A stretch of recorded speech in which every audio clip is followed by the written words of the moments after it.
Hello, everyone who is following portable audio market can easily notice that we are really limited in the affordable segment and compact players, because the vast majority of the entry-level segment was cannibalized by portable digital to analog converters, which indeed can give you a pretty good sound quality, and combined with some modern smartphone, it will give you nice UX and usability overall.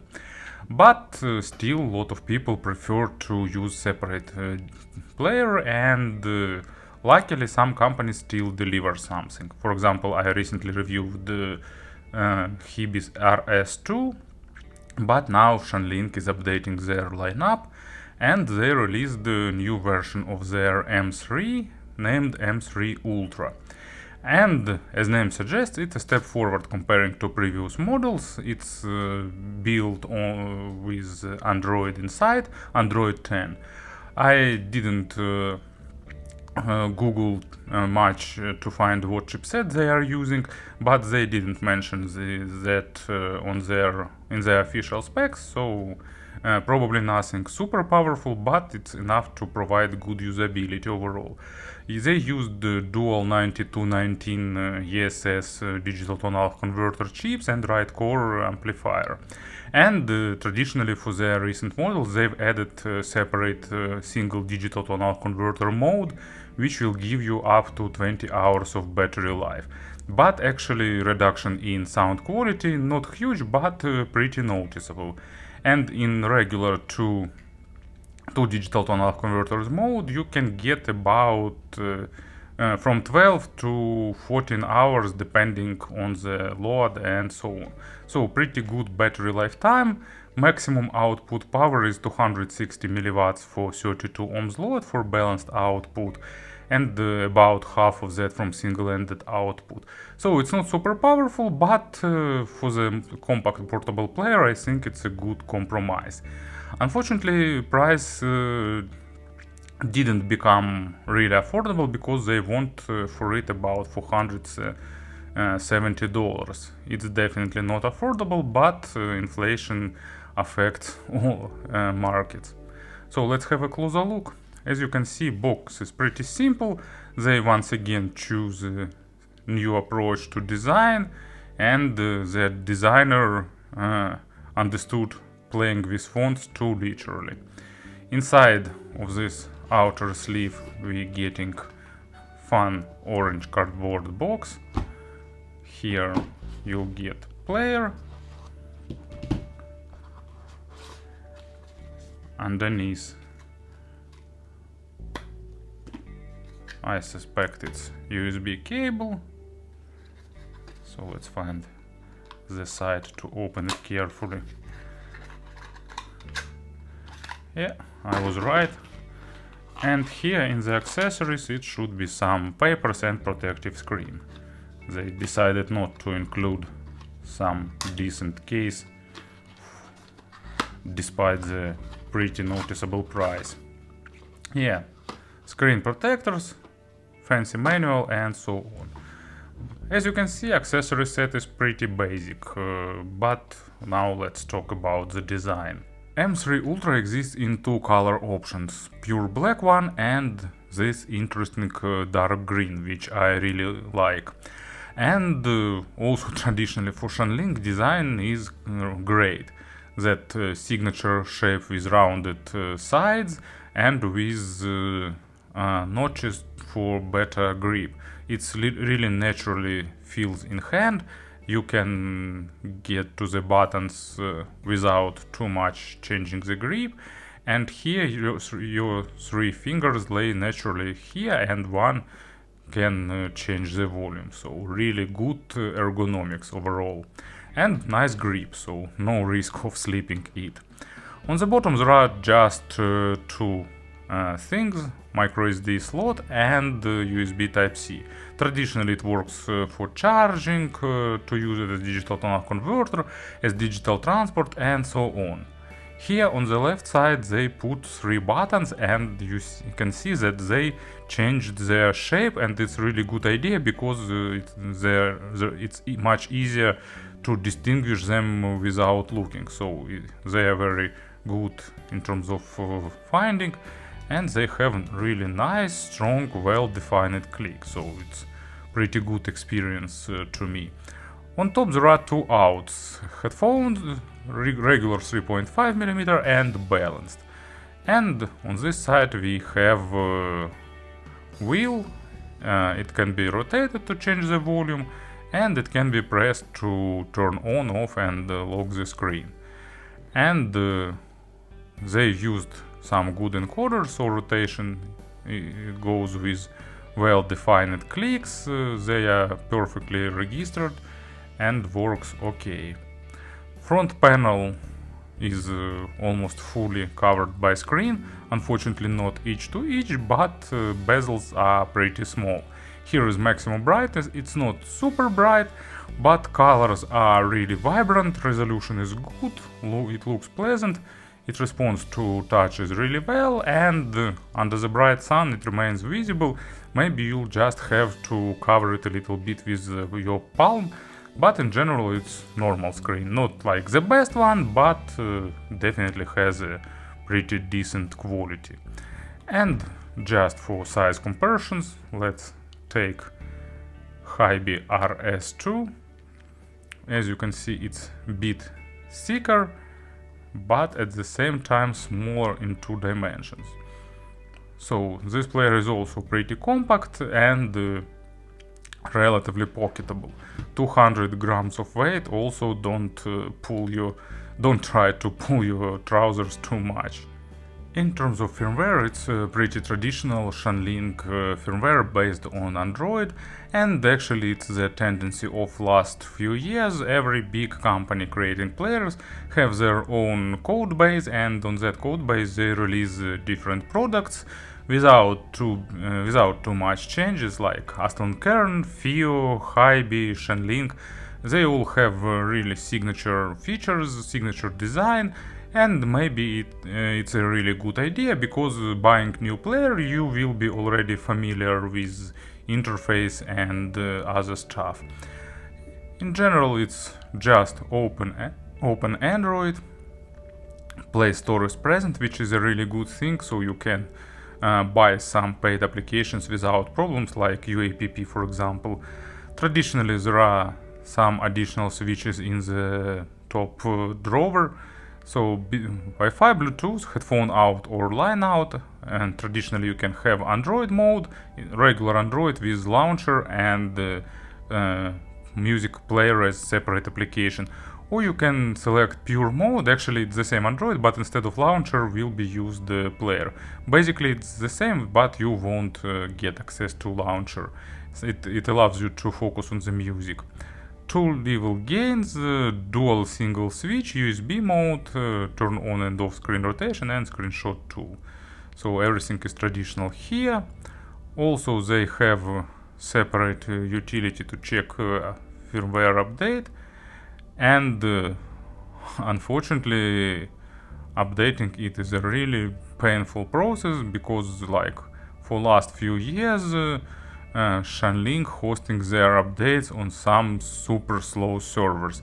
Maybe it's just for me, but all their device took like a few hours to download update. So as you can see, they even fetched information about the update for quite a long time. And both servers are really slow. But there are some good features added, so I usually have to go find somewhere re-uploaded firmware and install it from microSD card. I don't know why Shanling doesn't use some CDN, but it's a mystery to me. Also there are settings, here is also everything is pretty traditional. There is separate item for audio, so you can select single end and dual single digital tone converter. Select output, low pass filter mode, gain, balance, boot volume, maximum volume, playback quality, and additional item to activate AirPlay while it's in settings. Also pretty tricky for me to understand. But of course main thing is Shanling player. It's also really familiar. By default you're getting to this screen, it's now playing, but let's go back to the menu. Library update, so list of all songs together. Nice, scrolling fast, there are like operations to select, a lot of them, add to playlist and so on.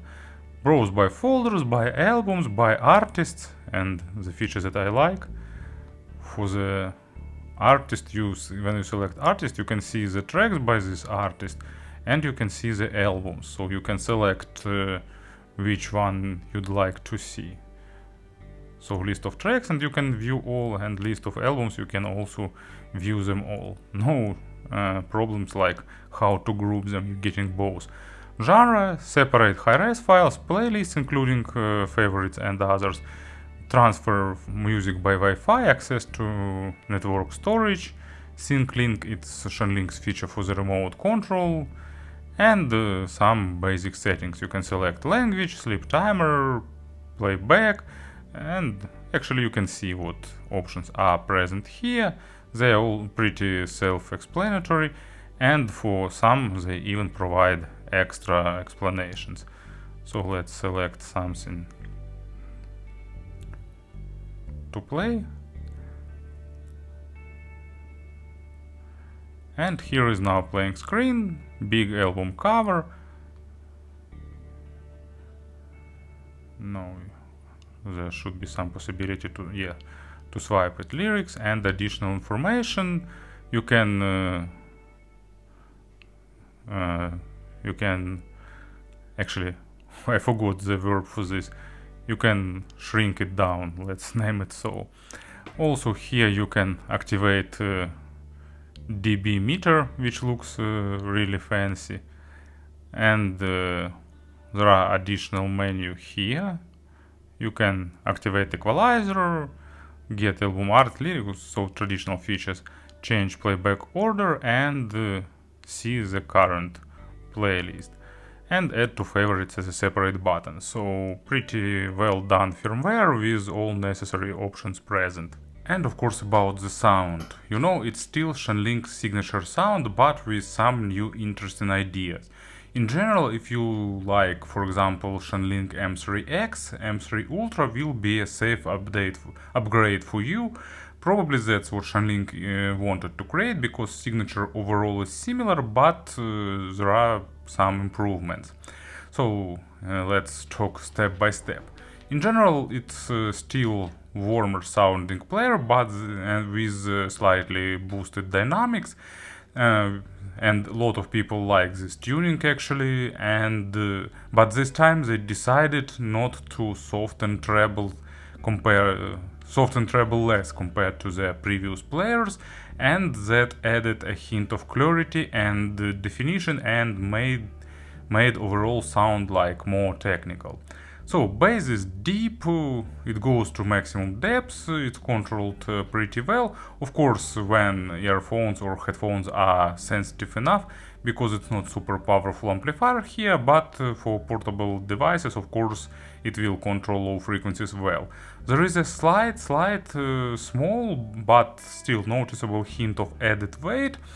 And because of that, resolution is good, but not at the maximum level of detalization, and saturation with small overtones suffers a little bit, but still it's on a normal level. So sometimes on super high quality audiophilic records you will lack a bit of that tiny refinement, but it's just audiophilic exercises to listen to them. Overall, bass is dynamic, weighty, engaging, and so on. It suits more, of course, for the pop music or for genres that benefit from added weight, but on many tracks of other genres, a bit hint of additional weight also sounds pretty pleasant, giving more body to the low frequency instruments. And first example I will use here, it's John Hammond track named Get Behind the Mule. It's Chesky Rock reimagined compilation that I use often, and here they have a really nice pleasant acoustic bass, and they also have nice drums, and this player delivers it with that a bit additional weight, so making them sound even more fun and engaging. And one drawback of this player actually is that it's adding to favorites not in chronological order but in alphabet order. So to get to some next track from the favorites, I need to go back to favorites and select it manually. Because it's important for this demonstration, because I need to show tracks one by one. And second example, it's Helloween Time, great ballad that I really like, and the signature foundation of this track is bass line. It's really present, it's really thick, dense, engaging, and it's on top of this foundation there is a ticking that actually gives you a hint of passing time. So really interesting experiment in terms of music that tries to give you idea of something, like Locomotive Breeze, Jet Rotal, and some other tracks too. And also really good vocal, lyrics and so on.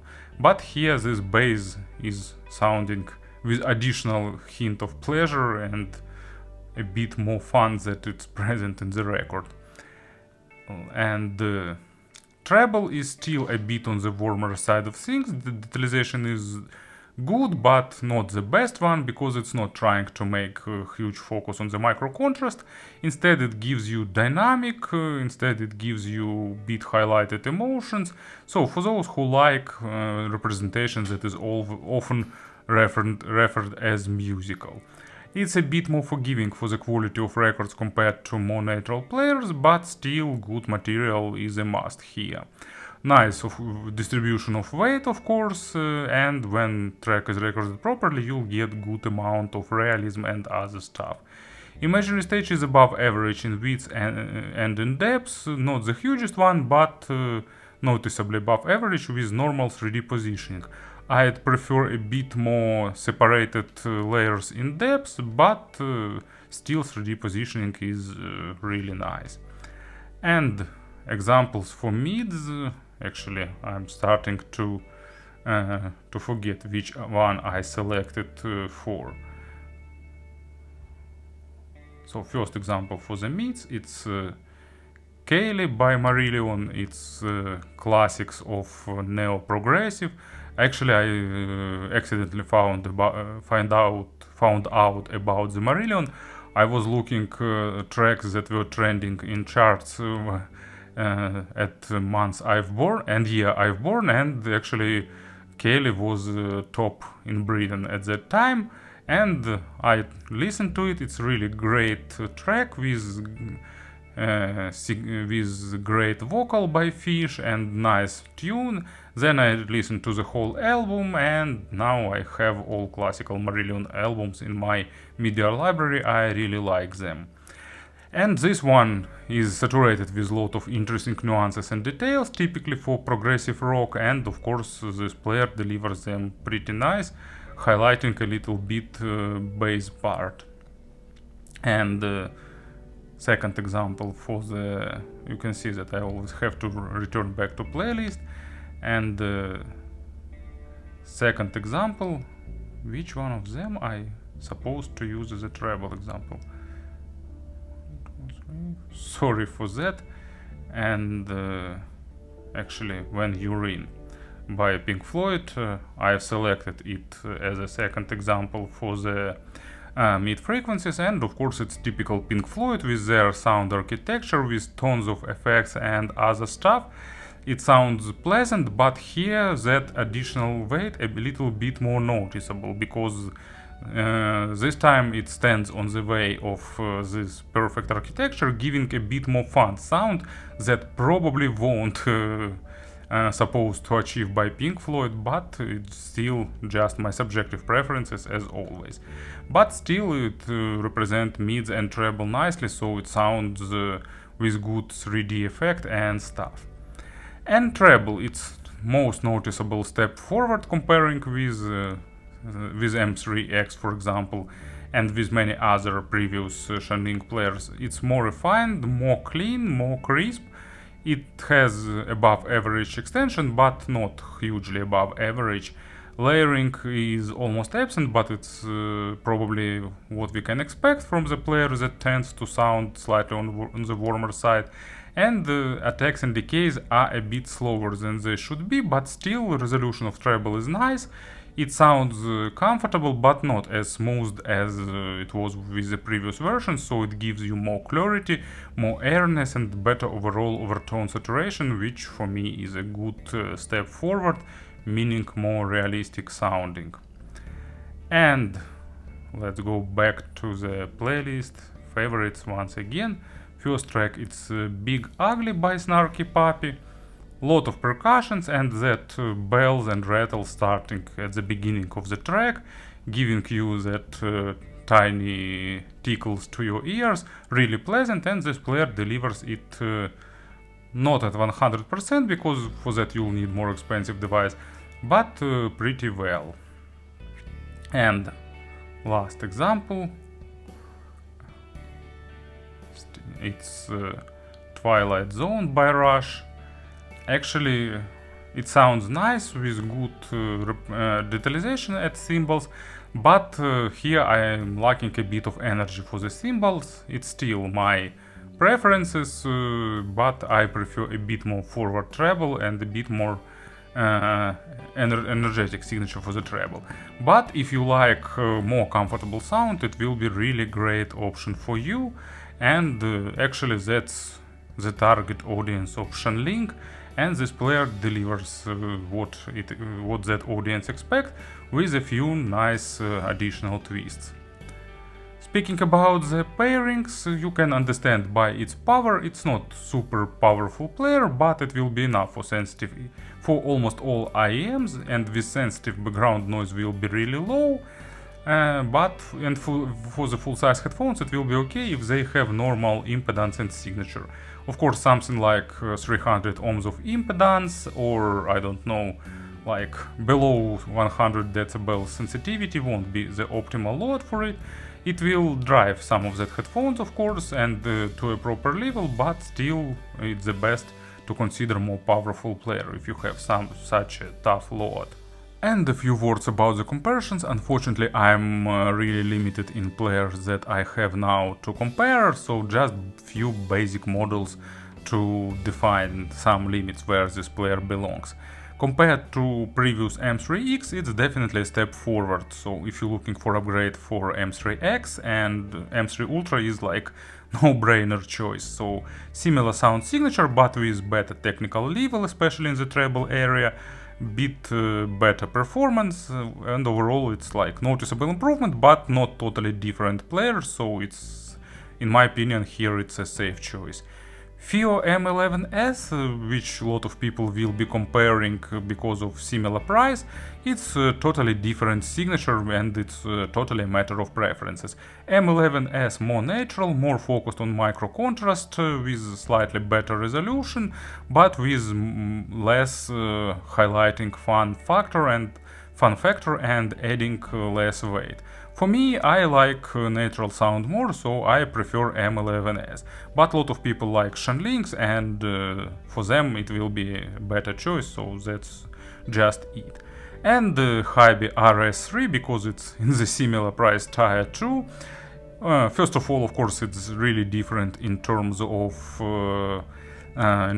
operation system and features, because Hybie is just focused on the music and not more. Here you're getting Android, streaming, and a lot of additional value. And in terms of sound, RS2 actually also performs a bit better for me, because it has slightly tighter sound, a bit better resolution, and better performing treble and better dynamics because of that R to R digital tonal converter, but difference is not that huge to select that player if you need, for example, streaming or Android or something like that. So Hybie basically updated player for their sorry, not Hybie, of course, back to Shanling. So Shanling updated players for their fans, they have great fan base, they deliver their signature sound in a pretty consistent way, and in this aspect this player is of course great. Thank you for listening, thank you for your attention, and of course have a nice day.